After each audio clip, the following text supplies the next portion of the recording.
an ever-evolving digital landscape, for your business to thrive, you must adapt or die. Welcome to Marketing in the Age of AI, the podcast helping you harness the power of AI and marketing tools to revitalize and grow your business. And now here's your host, marketing expert and author of Authentic Marketing in the Age of AI, Emanuel Rose.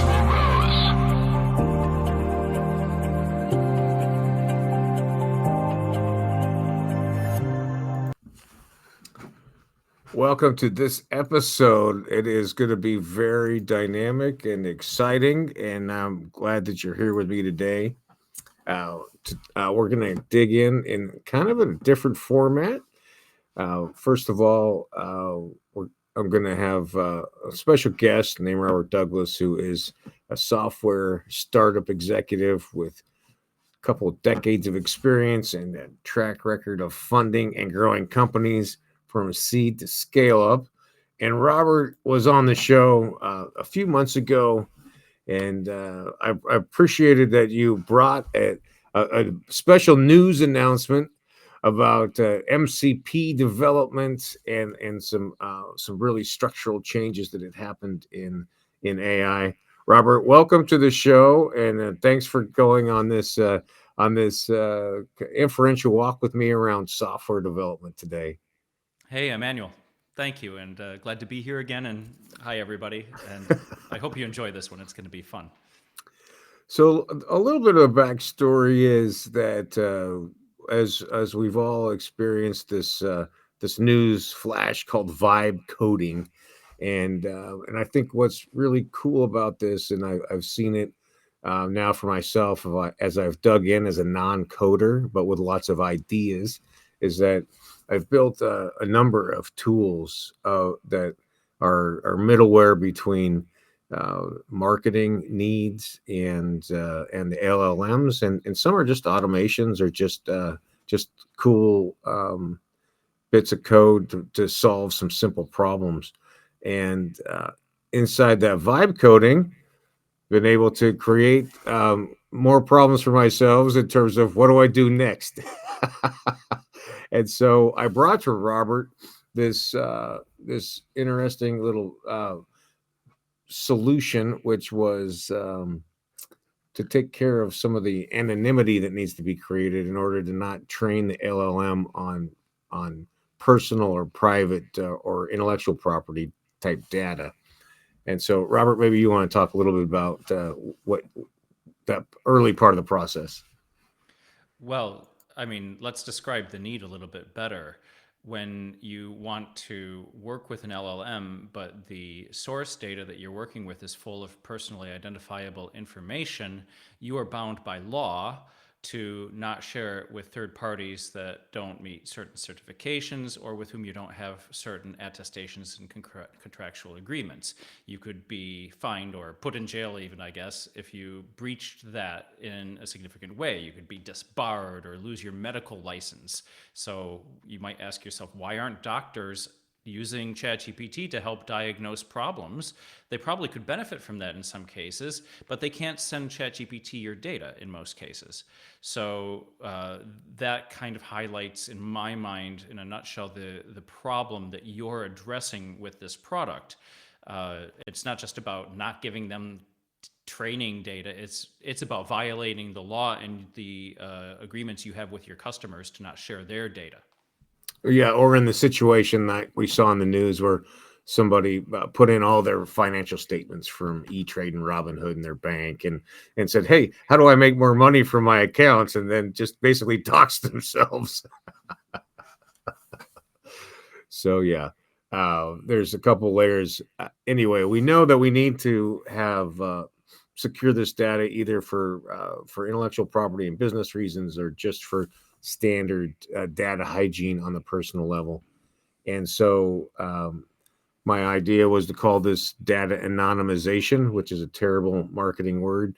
But what I created was a piece of software that was called Secure AI. And it was my intention was to have that be able to upload financial documents or an HR review, and then have the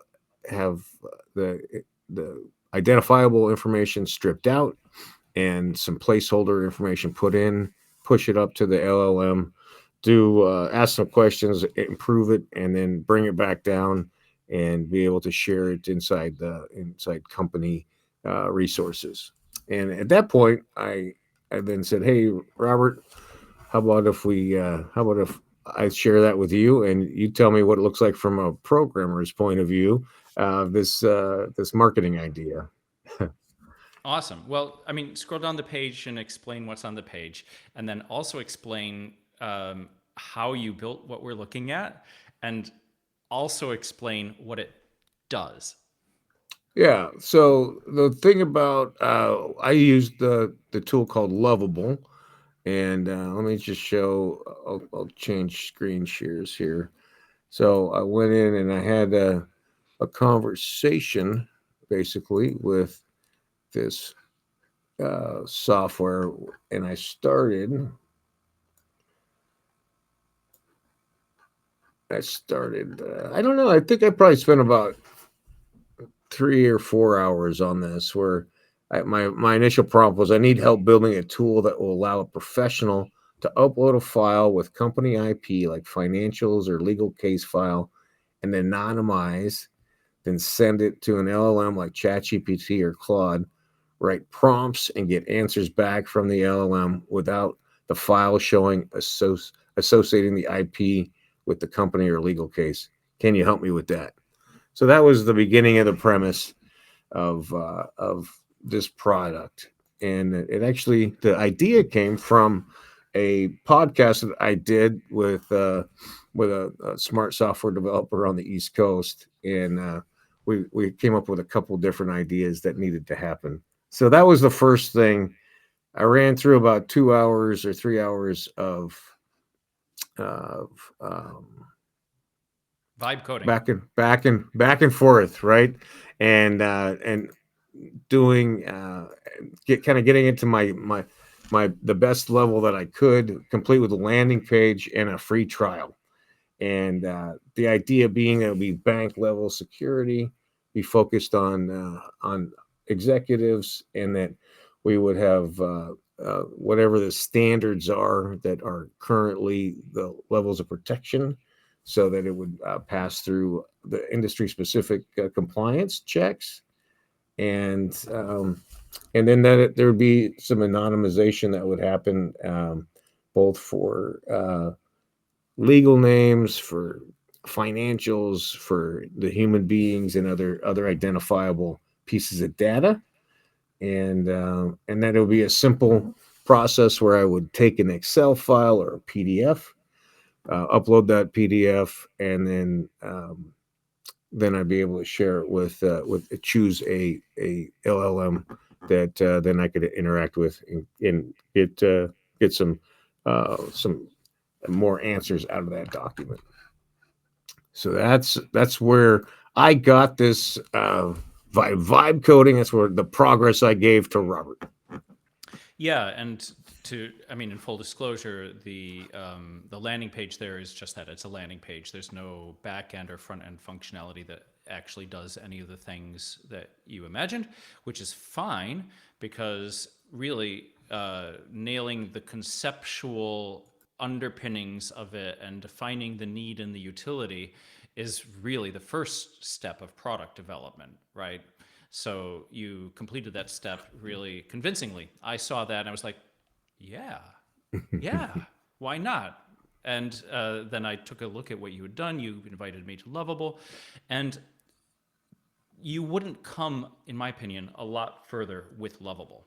Now, this is not a knock to Lovable, but there's a certain amount of control that you need as a programmer over what you're doing and in the environments that you're going to work in, and decisions you need to make about where it's going to be hosted and all, that some of these online tools are not quite yet ready to accommodate all of the flexibility you need.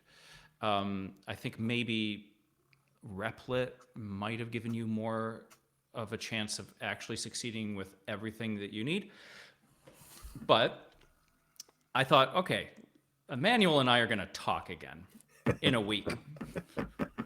I'm a really busy guy, which is true. I've got a little son who keeps me very busy, and 2 or 3 or 4 clients who keep me even more busy. And then I've got my life to live. But I was like, I bet that with the new tools, I could vibe code the rest of it based on my experience as a programmer. Love it. And so, without further ado, I'm going to premiere and for everybody out there, Emanuel hasn't seen this. That's the fun part. He has Yes. no idea. He has no idea what's coming. So I'm going to show you what it does, then I'm going to talk you through about some of the design decisions that I made from the programmer's point of view and what it takes to actually fulfill some of the promises that you had there on the screen. Nice.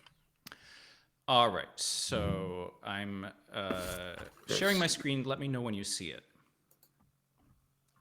All right, we got the screen there.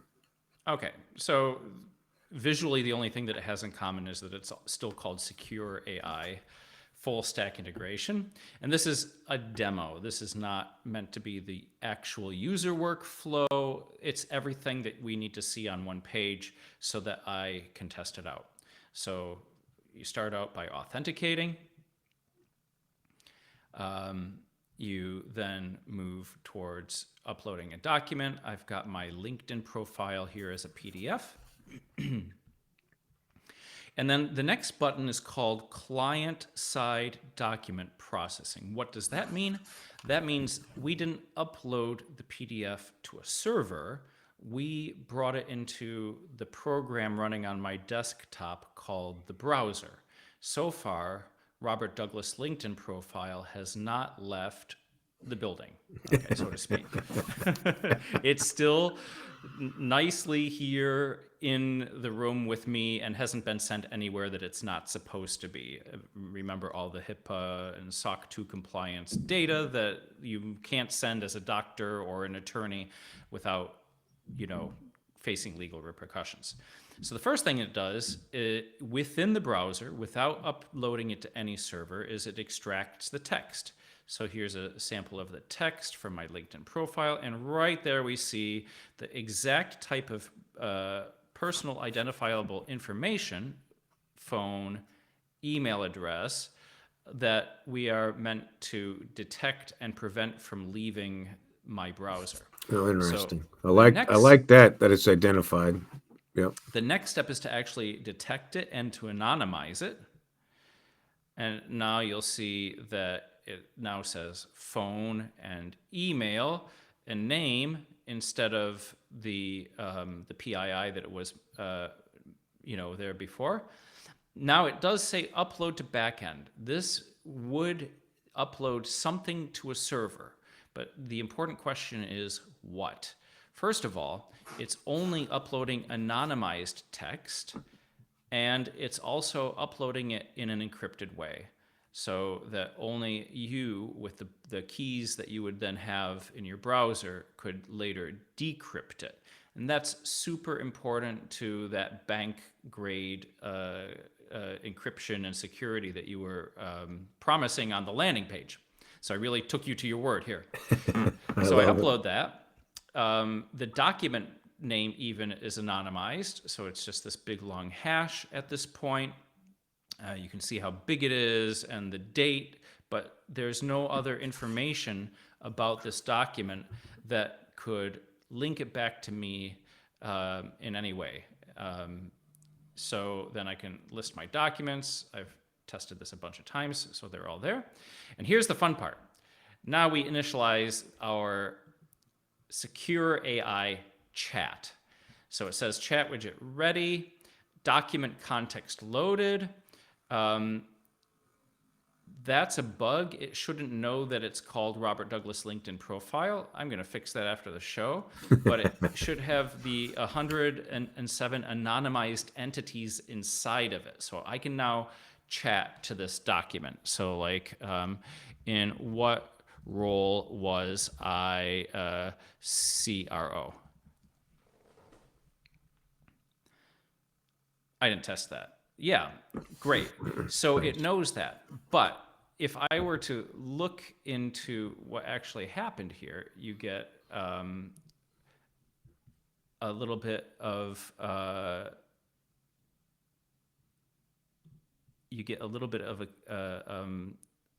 an assurance that the LLM never got the thing. No, it's in here somewhere. I'm not going to sit here and find that on the show. It's better to demonstrate something like my mother's name is Jane Doe, and try to send that. Look what it sent. It didn't send Jane Doe. Oh, it's dynamically anonymizing. Right. Now, I might have jinxed myself for the next part of the demo. Yeah. I can then extract that and de-anonymize it. No. So, yeah, like I said, I jinxed myself for the demo. There are still some things here. It can only handle either the document or Jane Doe at this point. I need to fix that. I'm just going to redo the process so I can actually show you the nice part here. That's all right. I love it. I think I love the thinking that you put into it in the sequential and being able to check in on what's being anonymized and yeah. And this is the way a developer thinks, is they do things in order, one step at a time. They check all the inputs, all of the outputs along every step of the pipeline. So now I can do with my document back into the context. So I had inadvertently in my little demo there replaced the LinkedIn document with the Jane Doe document in its memory, which we can work around and enhance that. But for right now that we've got the LinkedIn profile in there again, I can say something like, write me a cover letter so that I become the CEO of Google.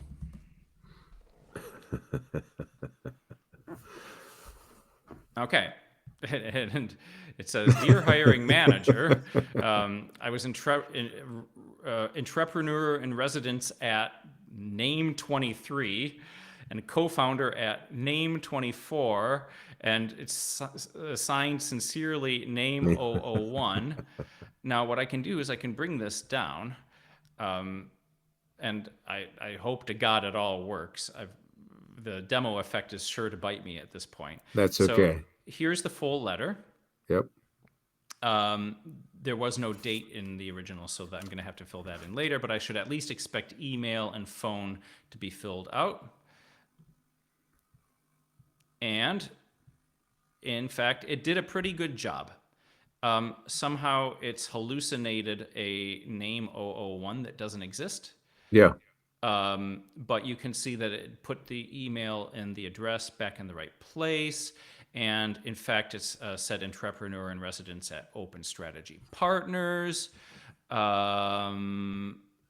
Where's another name 24 should be in there somewhere at co-founder at various startups. That was a really important one to anonymize. Let me tell you, I would never want ChatGPT to know that.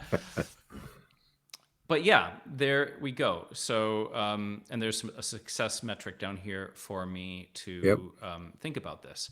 So this is really nice, and I'm quite like where we got to with this.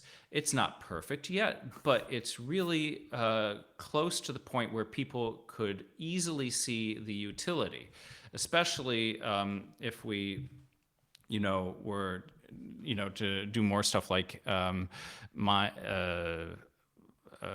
home address is 1234 Cherry Road, Fish Lake, Wisconsin.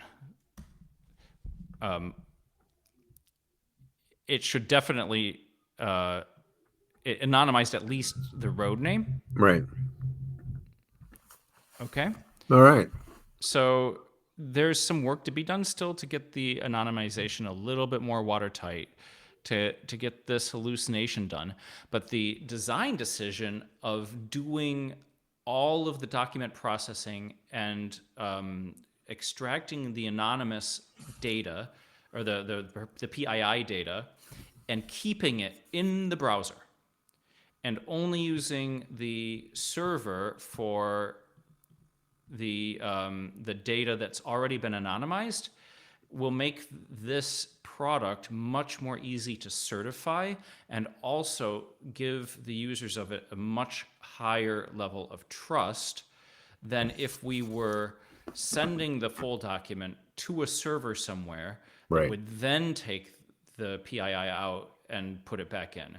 Because that's just shifting the problem. If the problem is defined as nobody wanting or being legally able to send PII to a third entity, and ChatGPT, OpenAI, or Anthropic, or Google, or Microsoft being those third entities, what's the difference if we make another third entity that they still have to send it to? I And agree. Yeah. in this product, it's actually the only product I've ever seen on Earth where you can literally chat and copy and paste PII into your chat bot. You're still talking with ChatGPT or Anthropic. Right now it's ChatGPT, but we could use any model we want in the background. That's totally configurable. You can still chat with your model the way that you want to, but it never gets the PII, even if you paste it in here. However, Right. you can put the PII back into whatever it sends you back.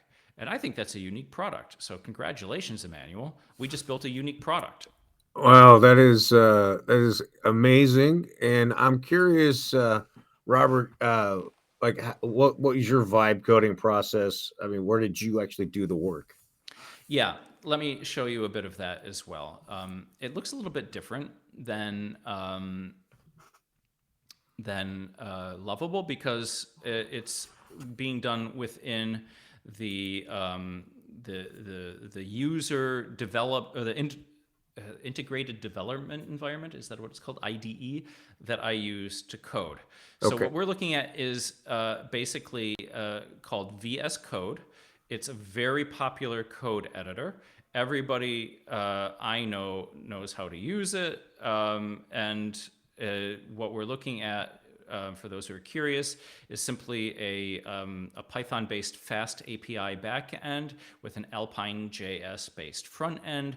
Really, no magic in either of those, and it's maybe the where's a that's the I need the front end here, for example.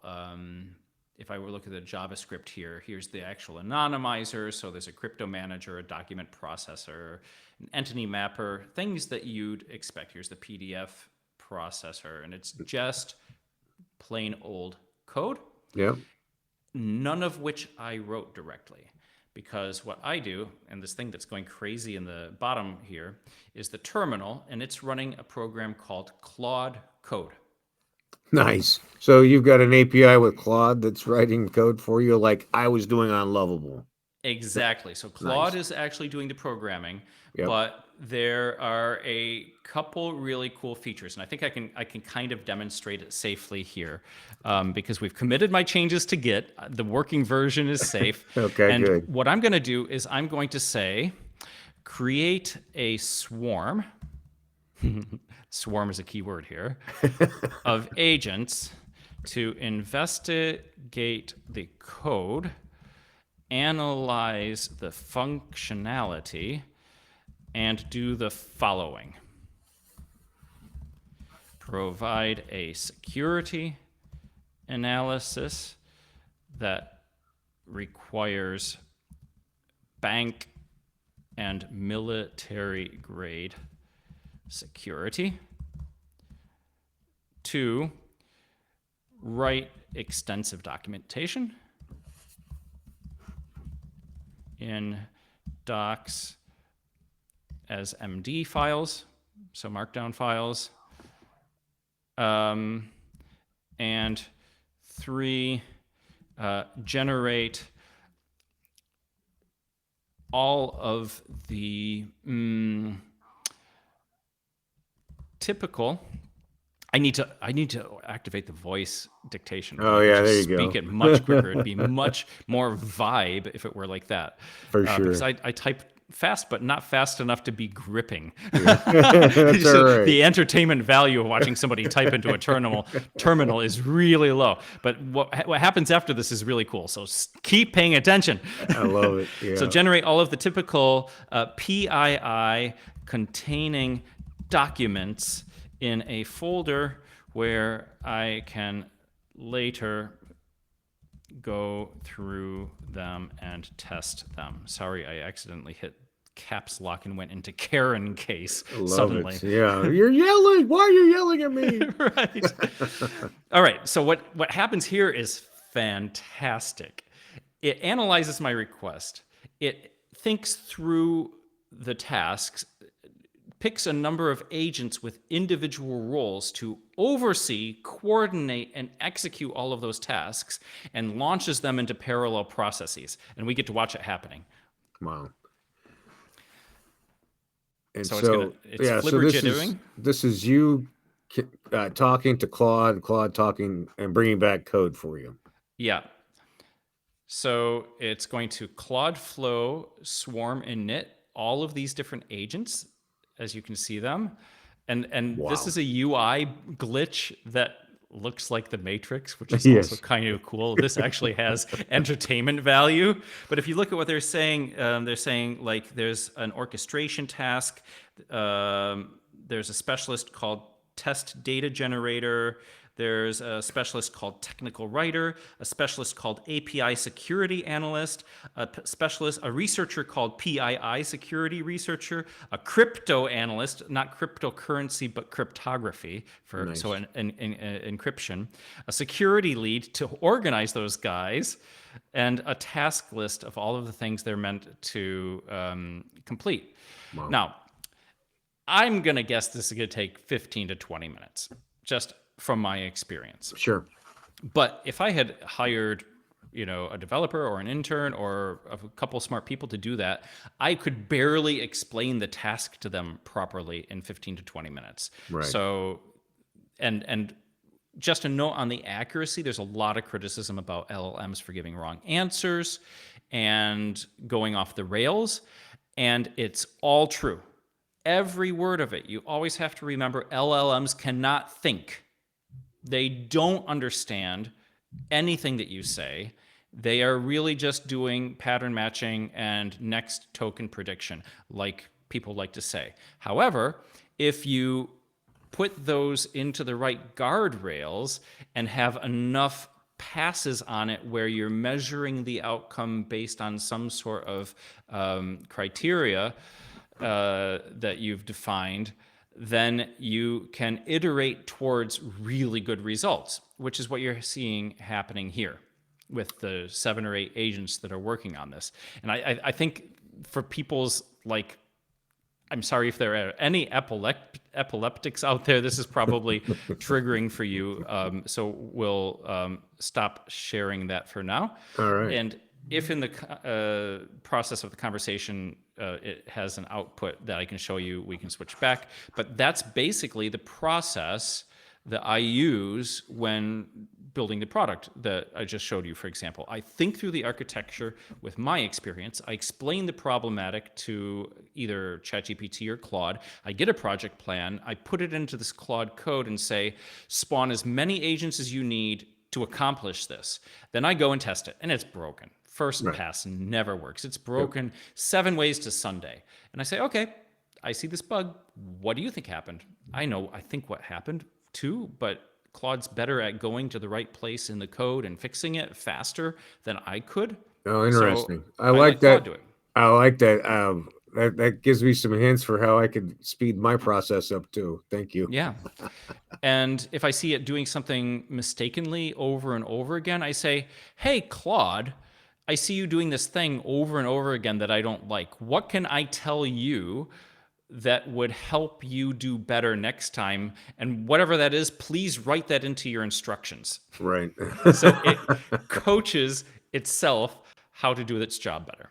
Interesting. Wow, that's brilliant. So tell me, just on this project, how many hours you put into it and how much time it saved you to do it with Claude supporting you, and in relation to how you would have had done it in the past. Yeah, I would say that the time savings is, first of all, a misnomer Okay. and impossible to quantify. I would have never even attempted to create this product Oh, as a solo interesting. developer. It Yep. has some areas of domain where I don't feel particularly comfortable as an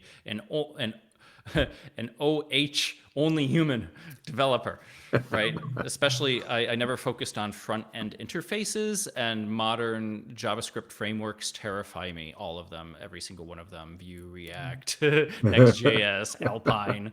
I get the shivers. So I tend to stay away from projects that require a lot of that being done unless I have some assistance. I had never attempted in browser document processing, in browser cryptography before. So that was, would have taken some research. But the, you know, so it's more than time savings. It's that I could experiment into a frontier where I would have needed to pay my dues Yep. first before I even started, let alone measure how much time it would then take me. So, I mean, you'd have to pay the dues and then amortize those dues payings over all of the coding sessions that I would then do with that knowledge that I would have had to gain. And this is precisely why I stopped programming in around 2012 or 13 and focused solely on strategy and management tasks, because I thought, okay, I'm sitting on a much more powerful lever if I exercise my thinking as a manager than as a coder, and then we get domain experts for every one of the tasks needed to do the code. Right. But now I can do both.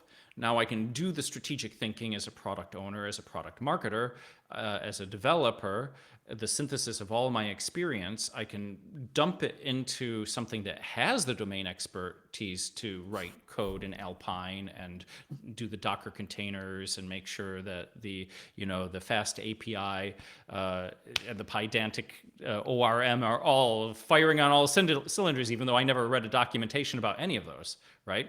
So I did this in 2 days, not even full days. So Yep. this is like me having lunch dates and business calls and deciding to found a company with some friends and going swimming. 2 days. Right. Yeah. So this is it's amazing to be able to bring a product into this level of completeness from two humans spending 10 or 12 hours of specific time on it, right? Yeah. Yeah. Yeah. And the nice thing is, you know what's left to do? No, what's left to do? Marketing. Yay! Now we got to get it out there and market it, because what good is it if it's just on my laptop? Yeah, exactly. No, I love it. And I think, well, between the two of us, we have some individuals we could reach out to with a little a descriptor sheet and a rough demo, and we'll get some muscle behind it, because the need for uh, data anonymization and security exists as much today as it did 4 weeks ago when I started this. So um, it's really cool to see what your work process is, and as a non-coder, as a marketer, to be able to have an idea, build something that's basically just a description of it, and then being able to pass it to you and have you do work your magic on it. So thank you so much for participating with me with such vigor and enthusiasm. Please get back to me with the feedback that you get from your audience about whether anybody would ever use a product like that, because I'm quite curious. Yeah, we'll have a structured process to get that feedback, and so yeah, absolutely, we'll dig into that. I think the other question I have is a more of a structural question for other non-coder people who see software solutions between these different softwares that we're using on a daily basis. What? How do you recommend that they would either emulate or change the process I went through before giving it to somebody like yourself? I think we did the perfect process, honestly, and I would encourage people to do exactly the same. You are not a coder.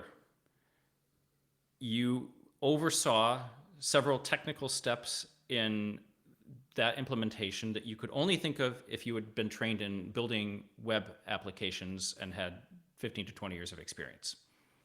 Right. What's surprising about that? Humans all have expertise. We go to dentists, not carpenters, when we need a tooth filled, right? Yeah. They're both good with their hands and can use tools really well. Yeah. But you have specialties. We have expertise, and coders, developers, programmers are not going away.